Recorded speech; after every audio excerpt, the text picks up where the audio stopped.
Justin Grays. My day job is in claims management. I have been working on a number of short stories. Actually finished one finally for the first time. Congratulations. Under the pen name Tycho Pendragon, which means I also have to lie about the fact that I am now published at work, as it's material not appropriate for a work environment. Also have a website. You can follow me by scanning the QR code or coming up to me afterwards, and I'll tell you that the website is justingrays.org. Do people actually have those programs still? Yep. Yeah. Some phones come with them, some you have to download it. Tyler Tork, local author of speculative fiction and some nonfiction, mix of young adult, science fiction, fantasy, this and that. Recently signed with a medium-sized publisher, Agama Creative Media, for a dozen or so books, so that's going to keep me busy for a while. Congratulations. Thank you. I have 2 books currently available. This one is only available for about another week unless you catch me and get a copy from me.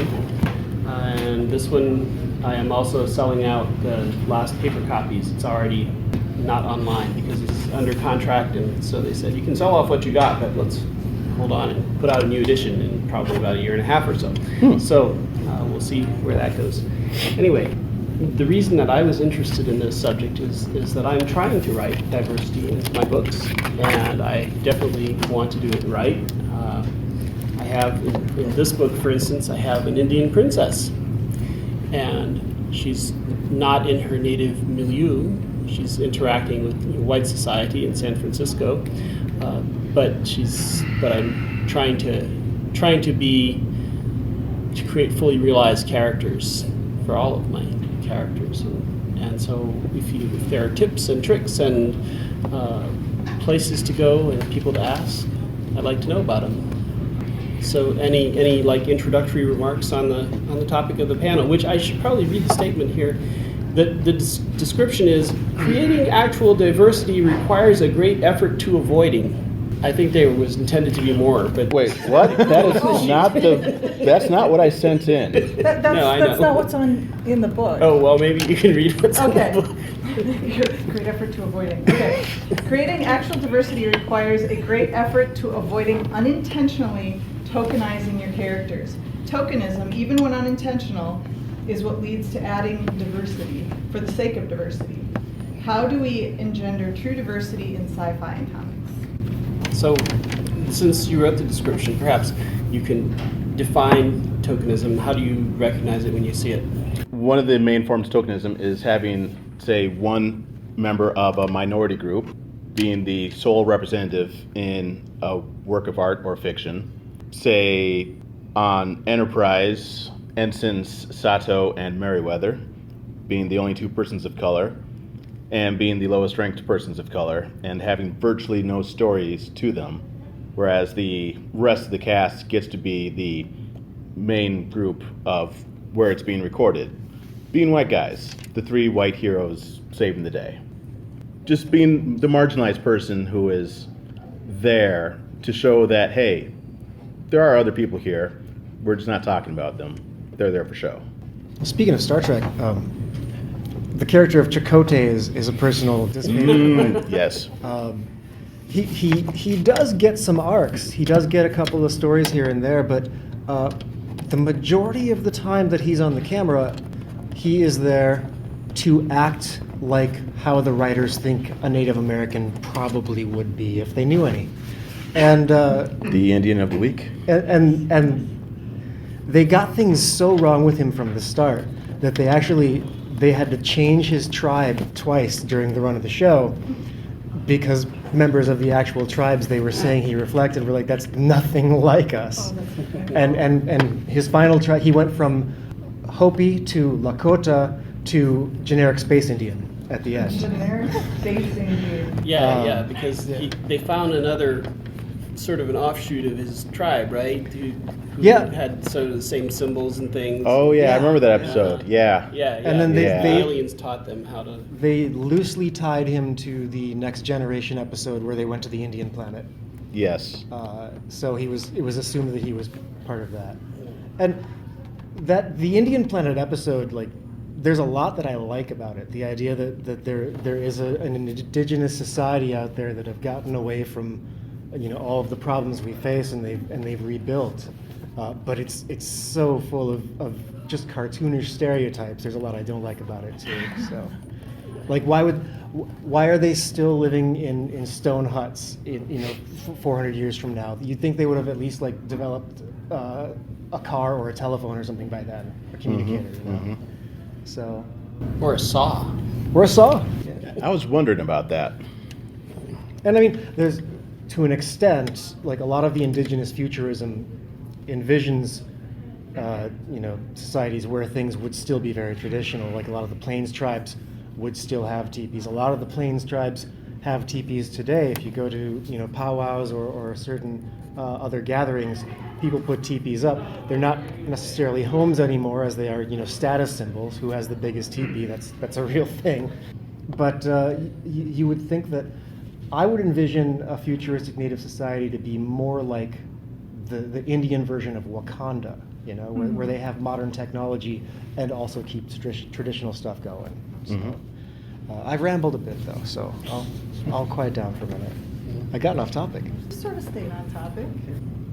Star Trek, the original series, I think they did a decent job of avoiding tokenism in their main crew, because all of the main crew had depth to their characters, because it's one of the things that can come up a lot with tokenism is that the characters aren't very well developed.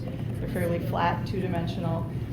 So in addition to being, the sole representative and speaker for whatever group that is, they don't have very, very clear or detailed characters. And the original series did a better job than some of the more recent stuff. Oh yeah. When I was younger, I loved the original series.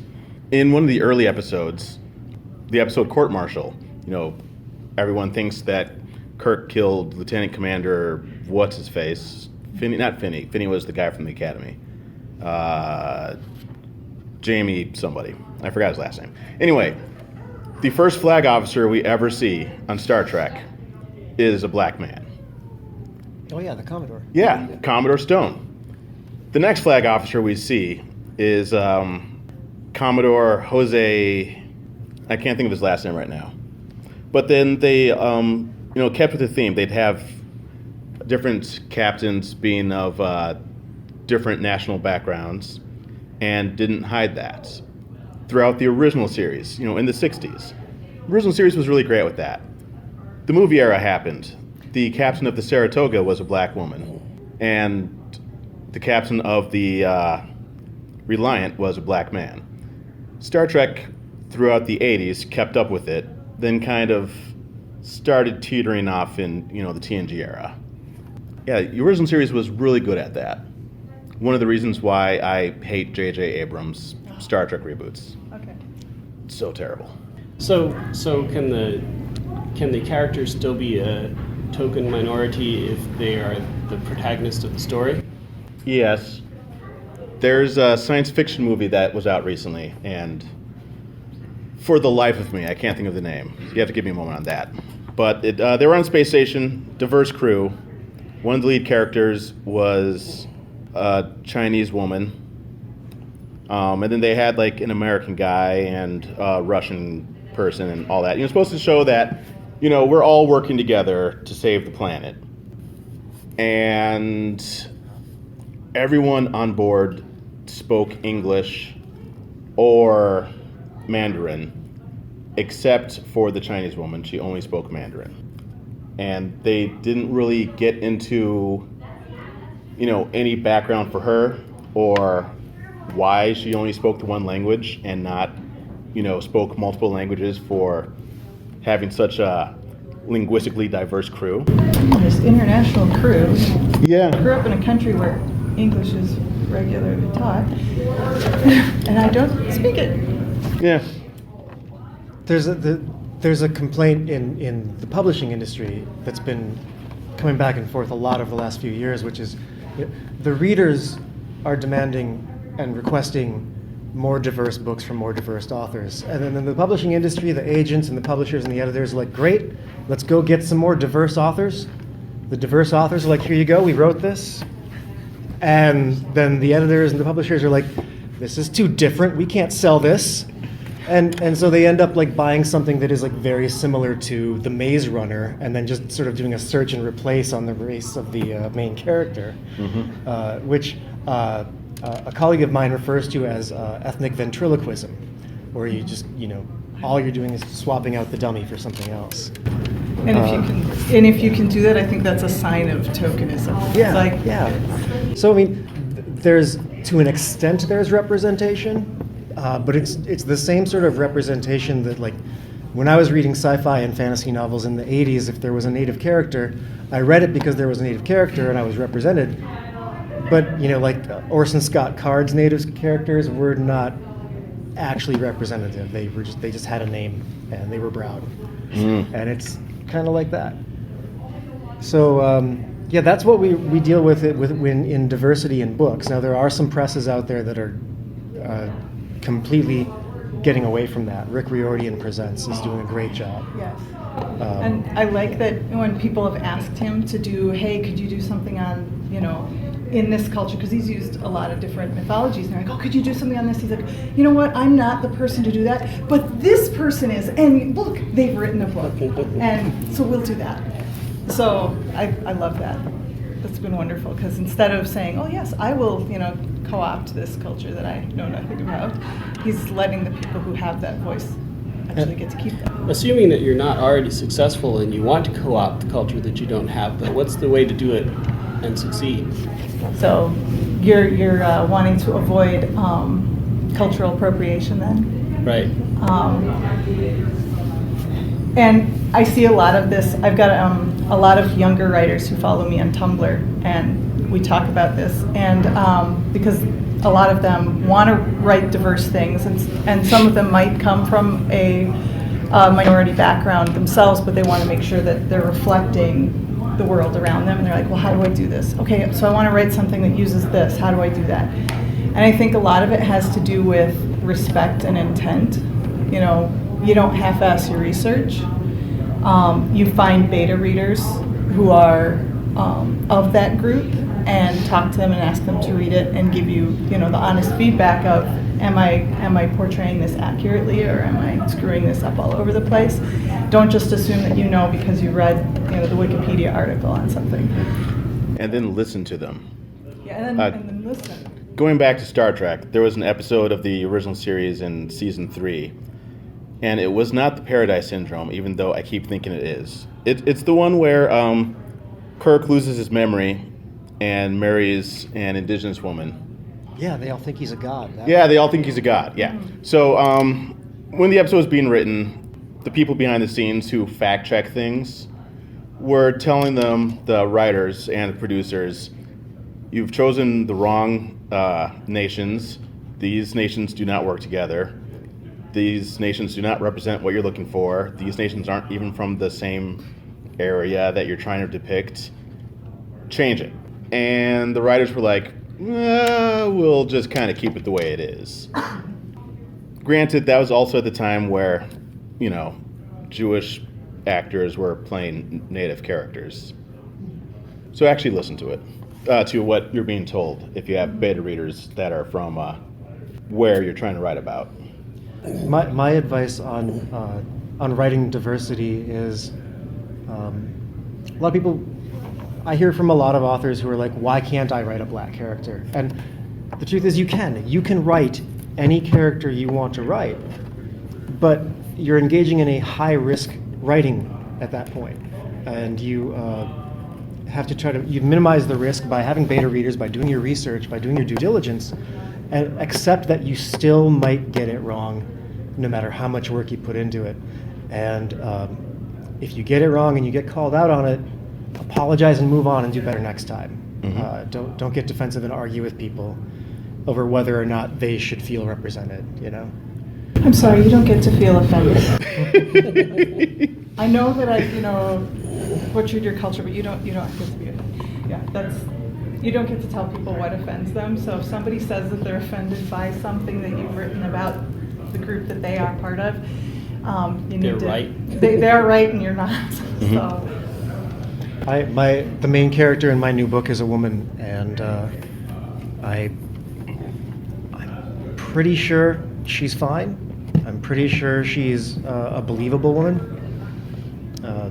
I worked with quite a few women to help me make her that way, but I still know that I might have gotten her wrong, and I'm going to have to deal with that if I did. And I mean, you kind of have to, because even if you're not there to exploit, you can't write people who are all just like you. Mm-hmm. Then you also have to realize that people are not monolithic. So, for example, for those who are listening to the recording later on, I am a black man. I don't identify as male, but that's a different story for a different time. But I grew up with parents who are thespians. My dad is an educator and has a doctorate. So the environment I grew up in is wildly different from a friend of mine who grew up just a couple of blocks from me and did not have the same family circumstances that I do. We have completely different speech patterns, completely different diction, don't even know the same, we don't even know a lot of the same dialects, terminology for our dialects, because I grew up around a lot of Shakespearean actors. Sorry. I grew up in the Guthrie Theater when it was still on Lyndale. That's where, for me, the Guthrie is. So that is the world I've known. That is how I speak now. So you also have to be ready to have multiple characters that may come from the same place and have turned out differently. I have I hate to keep saying in my new book, but I have this thing that ended up happening with my main character that I didn't even realize as I was writing it. It was only when I went back to revise it that the main character code switches. When she's around other natives, she talks. That was the word. She talks like she's up to the res, and then when she's around all non-natives, she speaks King's English, to the point where someone calls her articulate. And her response is, well, one does one's best. I hate being called articulate so much. There's a connotation to it. Yes, there is. They're somewhat related. There is a strange thing where most people I've encountered from overseas, well, from Europe specifically, have thought that I'm from the United Kingdom. Except for those from the United Kingdom, they have thought that I'm from mainland Europe. I have never been to either of those places in my life. But their image of a black man in the United States does not include one who has certain speech patterns, such as mine. Yes, articulate and must not be from America. Well, that kind of defines not from America, doesn't it? Yeah. But, okay. So where does one find these willing beta readers? Networking. So you just put the word out on Facebook, or? Yeah, wherever it is that you can do it through social media. If there are people there are some people who I know just online who I've never met in person. Sometimes it'll be that kind of thing. Sometimes it's, I collect people, not in a creepy bad way, so as I meet people and get to know them, I'm like, okay, I need to be able to keep in touch with you because there may come a time when I have questions for you. There was a doctor who I worked with several years ago when I was at my last job, and he grew up in California. He's Native American, grew up in California as very, very poor, and he has a perspective that's very different. His entire, growing up, his youth, his college days were all very different from what I experienced. And when he was a resident, he was still living paycheck to paycheck. Most of the other residents, weren't doing that kind of thing. And so I'm like, okay, John, I need to keep in touch with you because I may have questions for you. If I decide I'm going to write a character who, comes from this background, I might need that. So I try to keep in touch with people who have a background that I might need to use. This makes me sound very selfish and self-centered, but so I try to keep in touch with people. When I meet new people, I try to learn about them and Figure out how you can use them. Yeah, I figure out how to. This does really sound like maybe you sound like I'm really self-centered, but I'm really not. I'm not selfish and self-centered. But I do keep in touch with people, and so that's one way. I'll send things directly to people and say, hey, can you read this? Do you have time? Are you willing? And then if I don't have anything for that, I'll put it up on either Facebook or Tumblr. So I have a more diverse following on Tumblr. So I have a couple of friends who are giving me an asexual background. It's because I have a character who they came into my head that way, and I'm like, well, I could make them not asexual, but that's the way they came into my head, and I would like to do this in a respectful way. So I cannot write the story until I have some more information. So we talk, they give me information, they direct me to resources, I send them stuff, they give me feedback. So it's that kind of networking. It occurred to me that at Convergence, when I was on this panel this past summer, I was given some resources to give to people.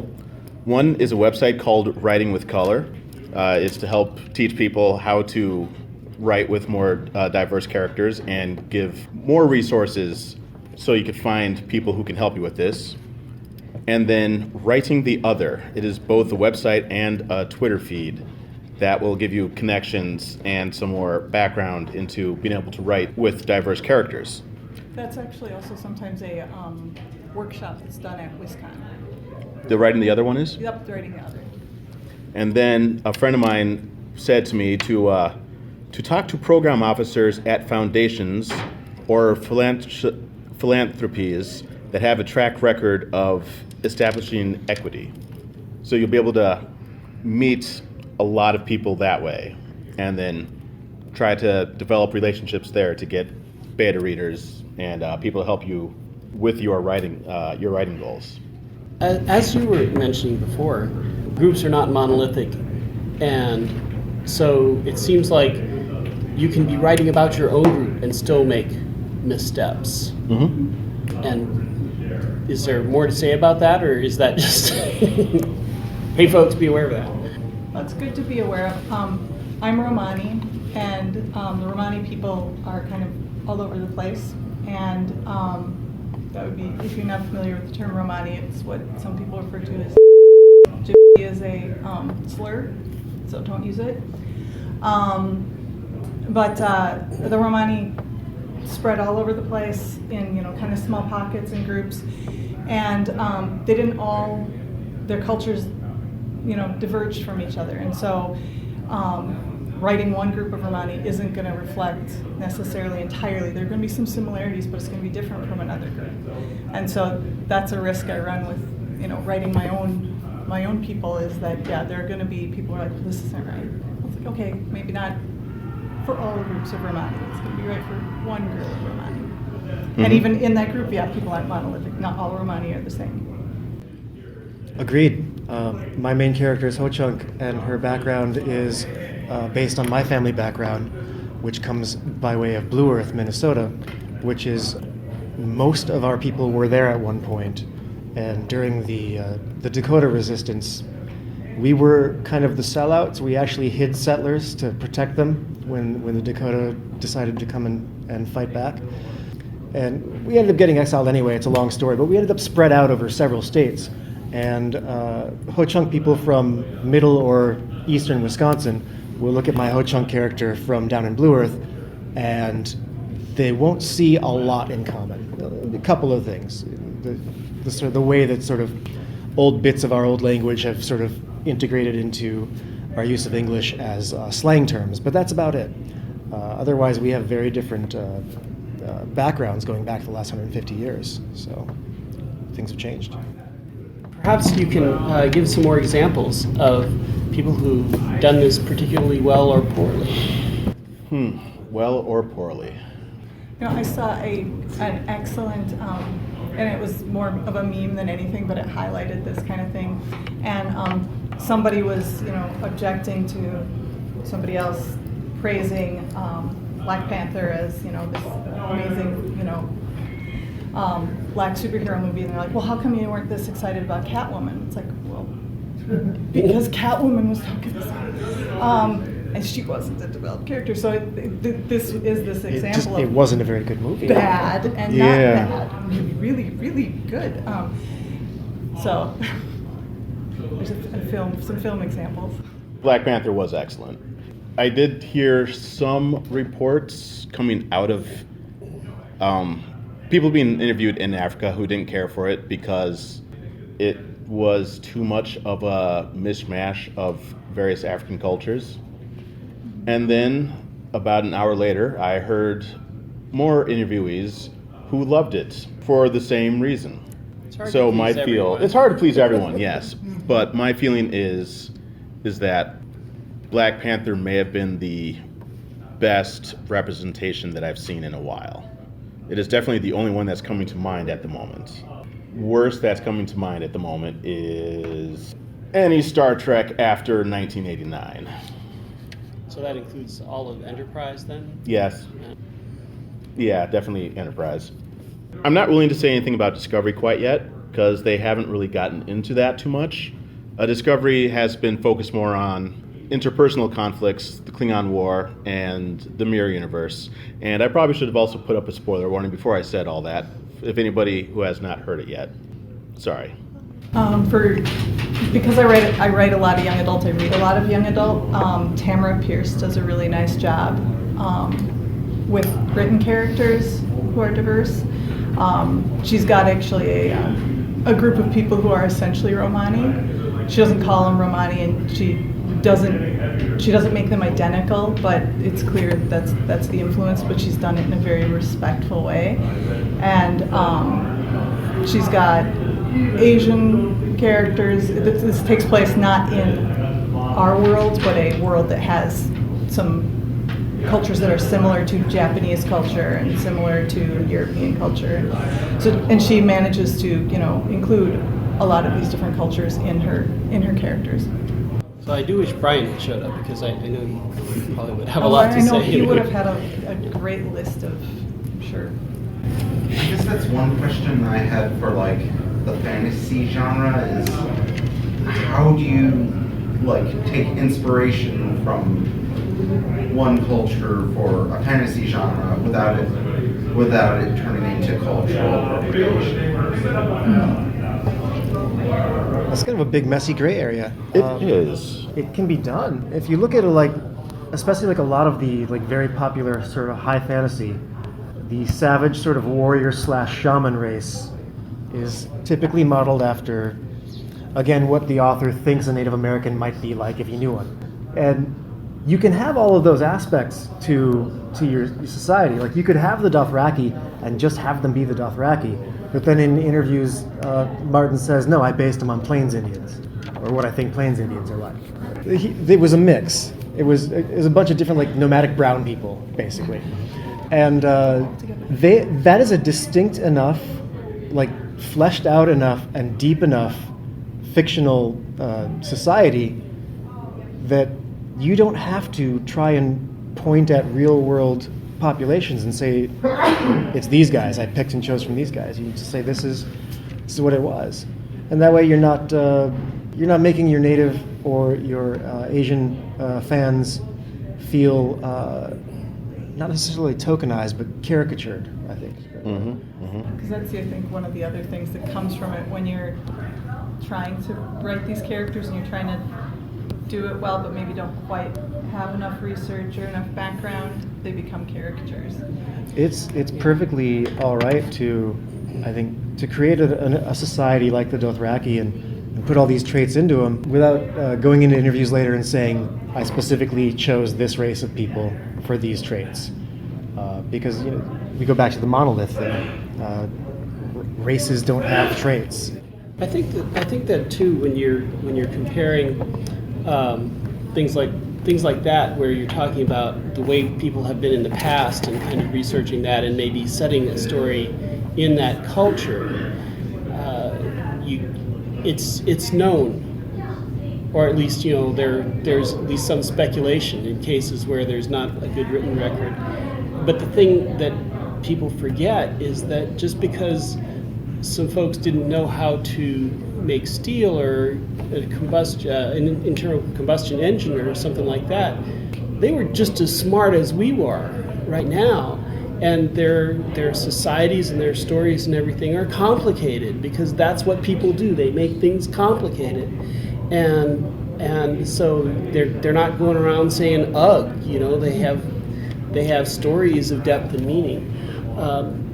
But a couple of examples that I've seen where someone who is not of a culture has, I think, successfully, although I'm not of the culture that they're writing about either, it seems real and respectful to me.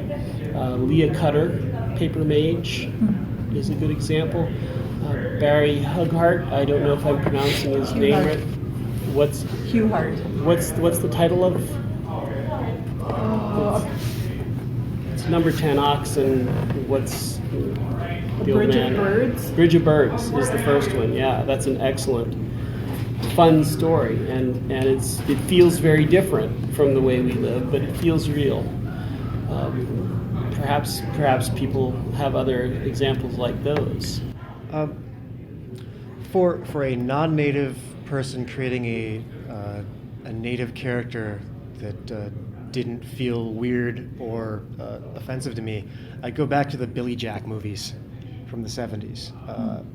These were written by a white guy whose wife and kids were native.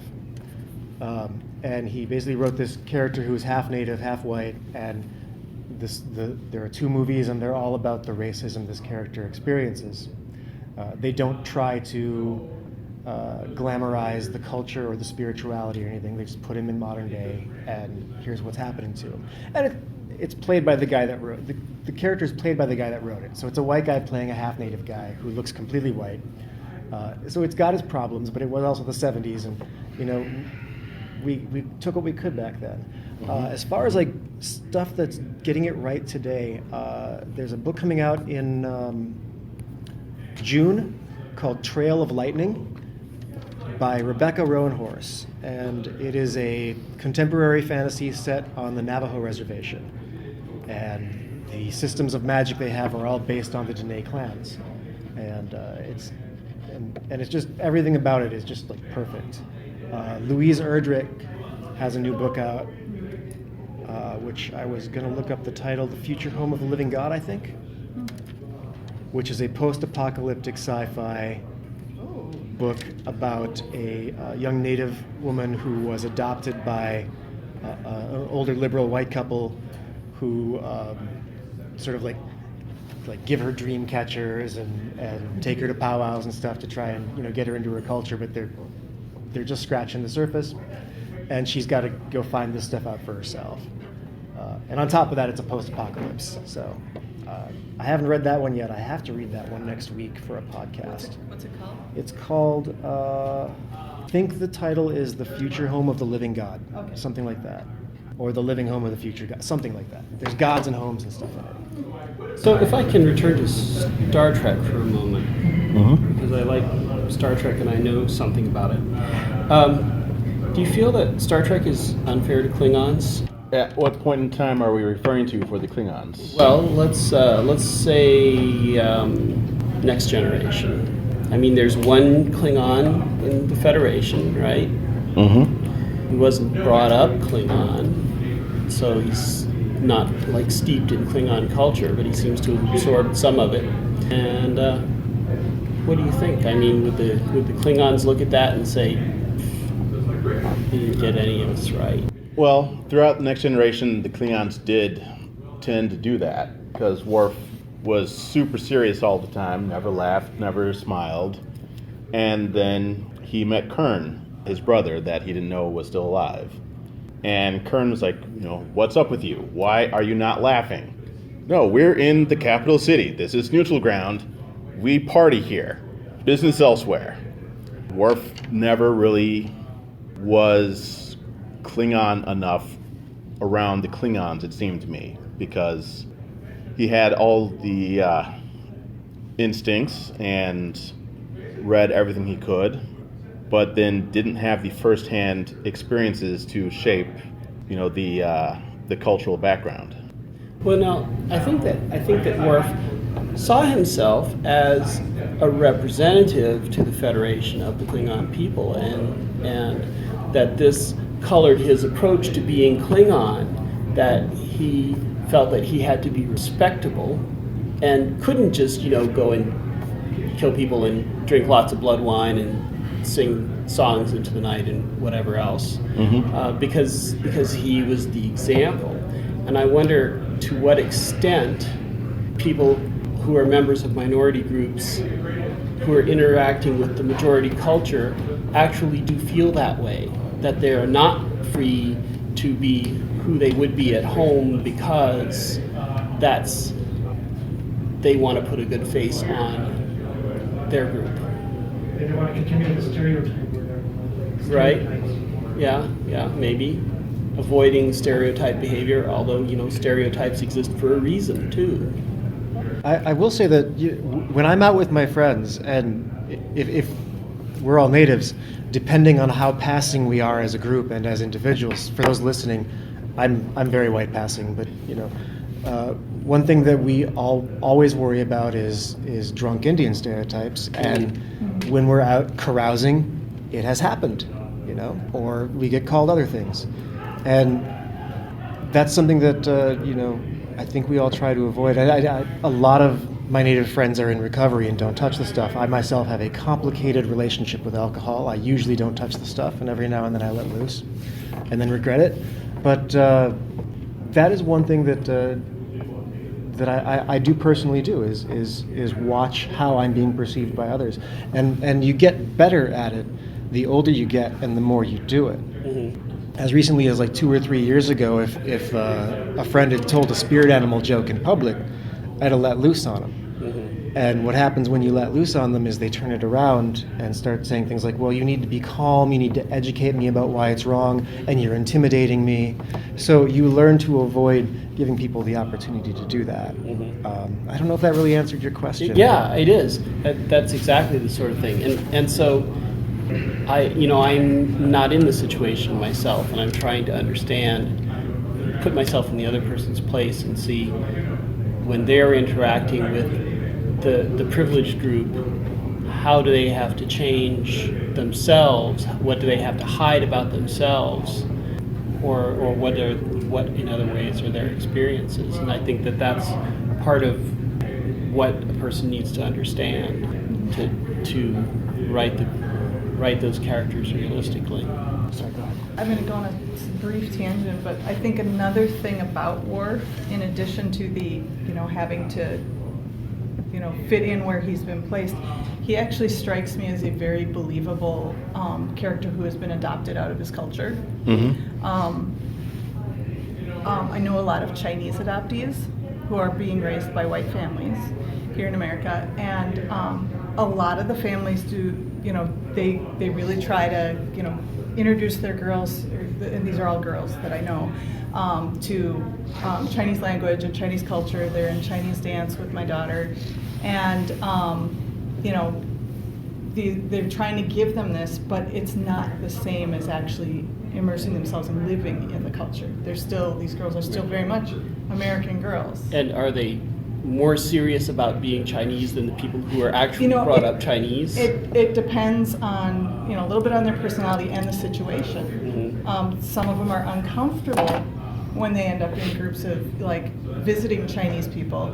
When they're here with expats, it's not a problem because they live here now, and so that's not a problem. They're used to that group. But if there's a group of foreign exchange students here, there's this uncomfortable something between them. Because yes, we can communicate, and we both celebrate some of the same holidays, and we do some of the same things, but they know things, but they haven't lived them. Yeah, and I think that is actually something they did really well with Worf. So. Okay. Well, we're at the end of our time, so any final comments as we're wrapping up here? I want to talk about Worf more. Interesting character. Worf was the character that a lot of the indigenous kids identified with in Star Trek too, and Especially like later on in Deep Space Nine, where he does loosen up and get to know his people a little bit more.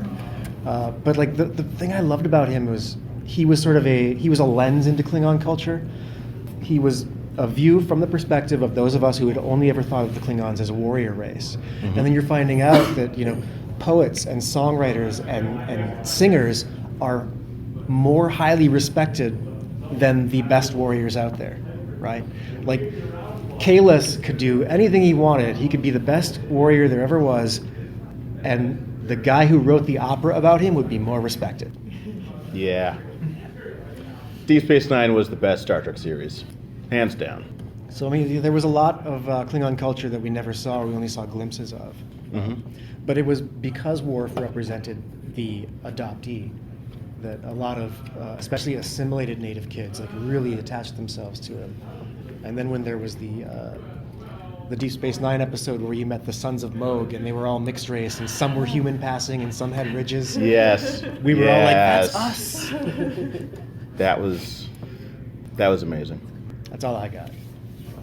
I guess my final notes are that, we live in a diverse world, and so if you're writing, I think that it's important that your writing reflects that. Yeah, you may only have the perspective that you started out with, but it's important that you broaden your perspective to make sure that your stories and things that you're writing actually reflect the world that they are occurring in. The world is always changing. Listen to people when they talk to you. If you've hurt someone's feelings, accept that and move forward. Don't be an asshole.